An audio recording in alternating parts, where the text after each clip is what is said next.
قیامت کے بارے میں حدیث کی کتابوں میں ہے کہ قیامت کے قریب گھوڑوں پہ جنگیں لڑی جائیں گی۔ کیا آپ لوگوں کو یہ بات ہضم ہو رہی ہے؟ اس ٹیکنیکل زمانے میں جبکہ جنگیں فائٹر جیٹ سے اور میزائل سے لڑی جا رہی ہیں، کیا آپ کو لگتا ہے کہ ایسا بھی زمانہ آئے گا کہ لوگ گھوڑوں پر چل کے جنگ لڑیں گے جبکہ اب میزائل کا زمانہ چل رہا ہے؟ تو جان لیجیے نبی صلی اللہ علیہ وسلم کی بات 100% سچی ہے۔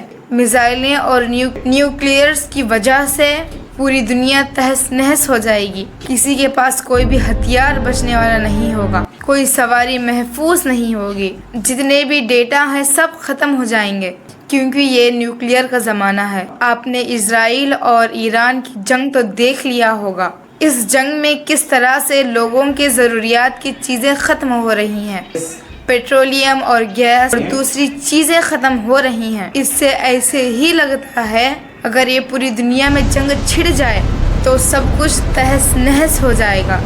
قیامت کی وہ نشانیاں پوری ہو جائیں گی گھوڑوں پر جنگ کرنے کی، کیونکہ کسی کے پاس کوئی بھی سواری نہیں ہوگی، سب کچھ انسان اپنے ہی ہاتھوں سے برباد کر چکا ہوگا۔